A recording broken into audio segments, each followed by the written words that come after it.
Hello everyone, welcome to today's show. My name is Spencer Walsh. Thank you so much for joining us here on the night shift. It's Newsflash on today's show, and as the government shutdown continues, Americans are feeling the bite. The U.S. government is conflicting itself on Syria, and John Bolton is pretty much doing all of it. Why should the Democrats be fixating on the identity of the messenger in 2020? We'll read a great piece from Brown and Gray about it. I'll discuss on that. Why we should not give Donald Trump airtime. 60 Minutes. And Alexandria Ocasio-Cortez is rocking it there. And of course, the biggest question he faced was how was she going to pay for that? Trump is reportedly trying to find a non-humiliating way out of the shutdown. Can he do it? No. And the media's biggest idiot. The award will be given out tonight, and that's a big title, so you're going to want to come in and see who gets it. So that's if you stay with us. A special little treat for the end of the show today. All right.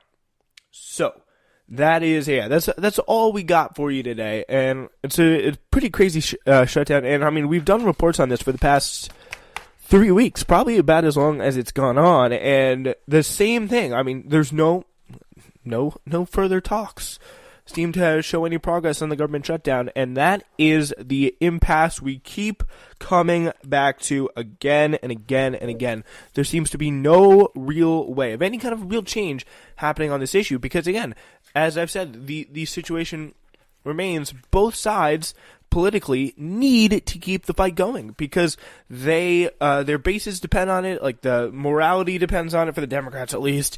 Yeah, so we are hoping to see, like, we're on pins and needles here, especially for some of the Americans who are feeling the bite. They really want this to end, and they want this to get done quickly. So yeah, the impact of partial government shutdown began to ripple across the economy as it stretched into day 17.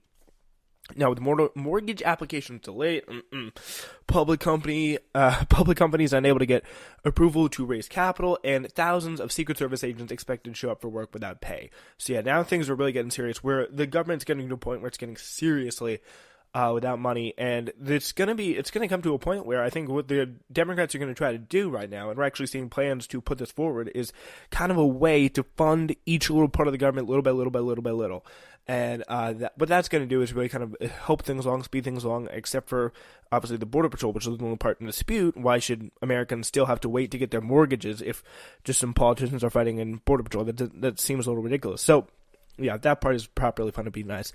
President Trump and congressional Democrats have made little progress in negotiations to end a shutdown that has affected 800,000 federal workers, many of whom will miss their first paycheck this week and who owe a combined $249 million in monthly mortgage payments, according to the online real estate firm Zillow.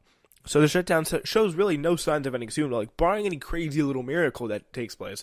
Like, we're not going to see any major changes coming anytime soon.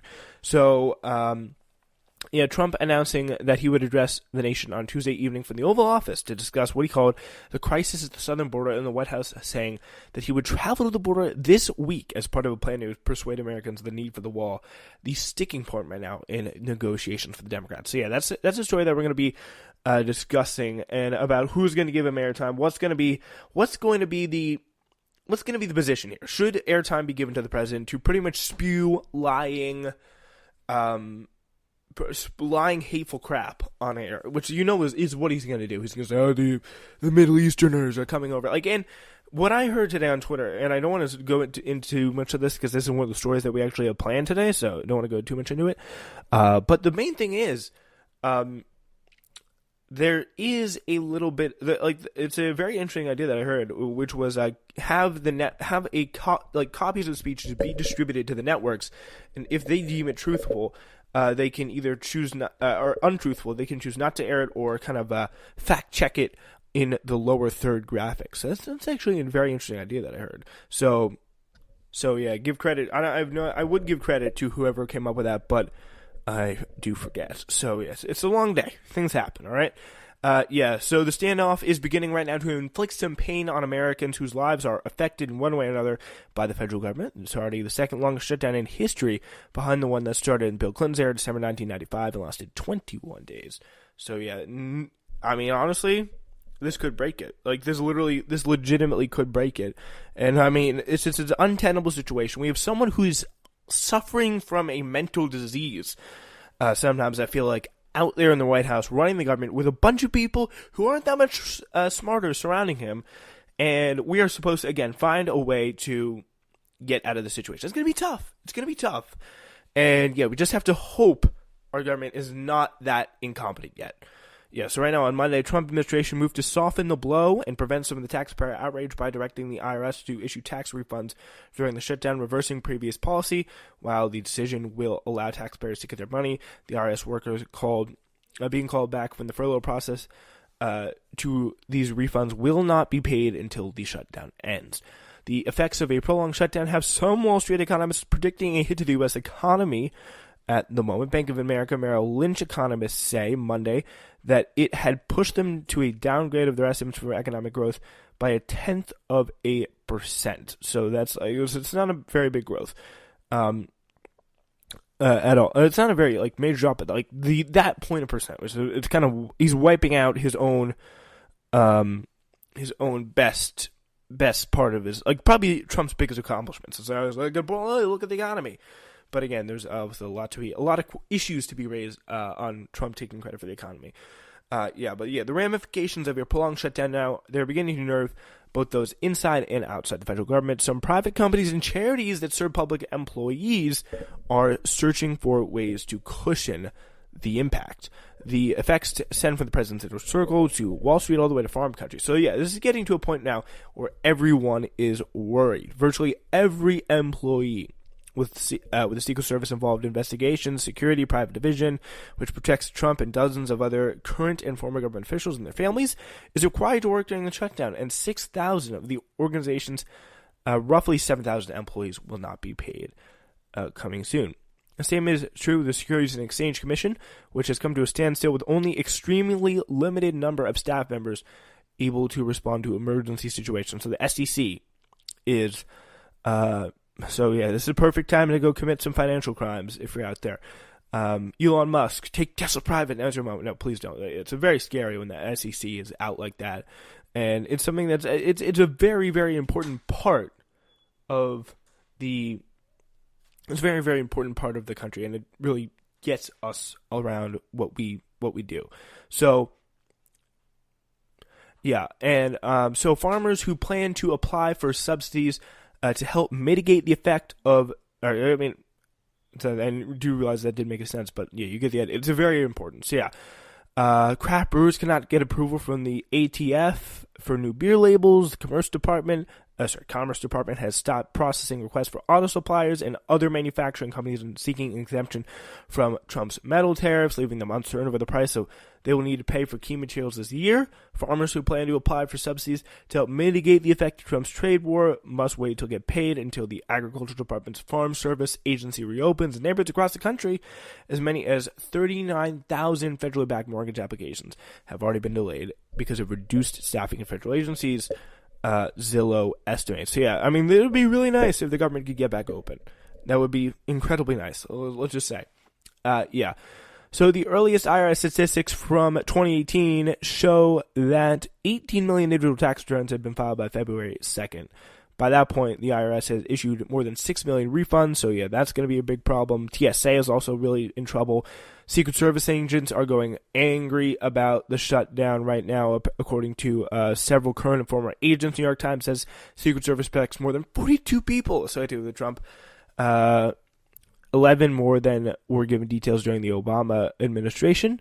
The agency's new director, Randolph Ailes told the interviewer that the sprawling entourage of Trump was putting unprecedented strain on his agents in terms of staffing and budgeting. So yeah, that already is Trump's insane family is a huge problem for them.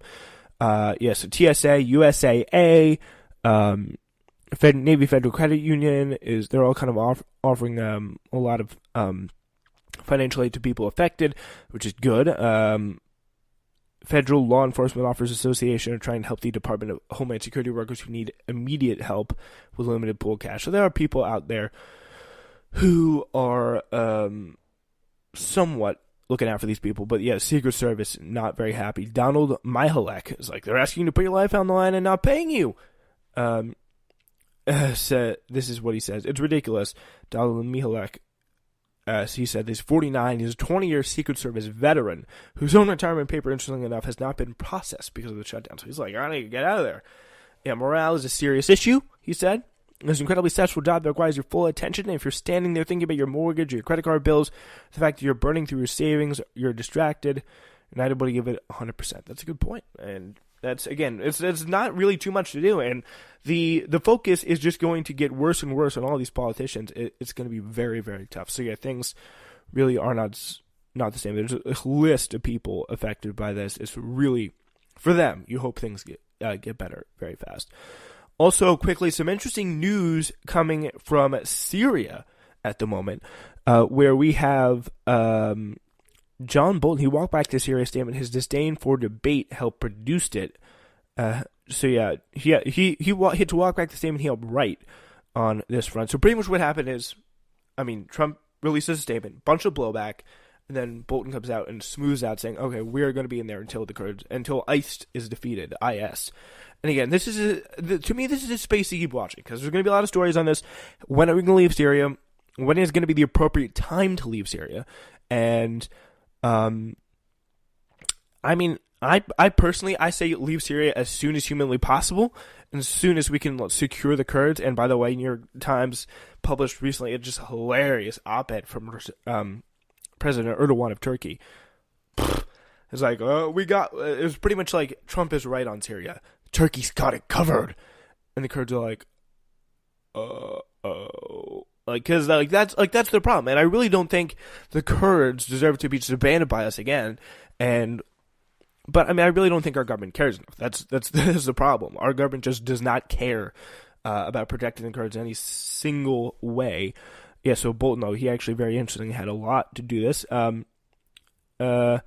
He had his own pledge in September, interestingly enough, to keep American troops in Syria. He was faced with the president's abrupt declaration, withdrew howls of protest from Congress, concerned phone calls from Benjamin Netanyahu of Israel. Wow, Benjamin Netanyahu. I'm not in the mood for helping out Benjamin Netanyahu. So, yeah, that is the only problem. The only problem I have with Trump kind of reducing military impact is he just doesn't let anybody know. You gotta let people. You just can't do it. Our military is huge, thanks to all your predecessors and you, by the way. So there's a lot of moving parts. A lot of things need to be coordinated. When you just go out there, pull the plug, it's not helping anyone. It's a really actually a very big problem and very destructive thing when Trump does that. So yeah, Mr. Bolton had to again cobble a withdrawal strategy that would normally have taken shape over weeks or months and laid it for groundwork for Trump's decision, and he had to do it in really a few days. Really, it was very, very quick. Bolton presented the details in Israel on Sunday. Trump pushed back on reports that him and his advisor were out of sync, saying we will be leaving at a proper pace, while at the same time continuing to fight ISIS and doing all else that's prudent and necessary. In a tweet Monday, firing off a tweet on Monday there on that subject.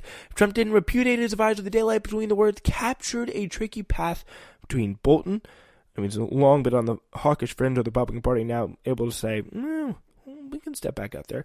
Yeah, he probably wants to keep troops literally everywhere in the country down Bolton. He's insane. So that's something we need to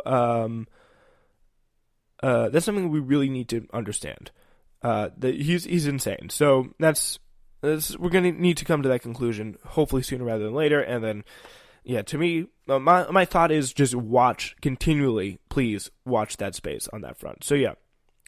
New article by Brianna Gray saying, quote, progressive ideas matter to voters. So why do Democrats fixate on the identity of the messenger?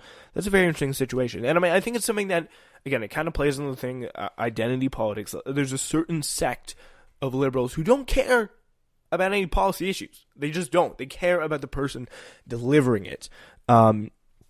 It would be really their idea is people and image over policy. Or I think the people listen to the show more overwhelmingly, and a lot of other progressive shows out there, that their thought is, okay, we want policy over people. That's the most important thing. So yeah, that's my quick answer. Let's see what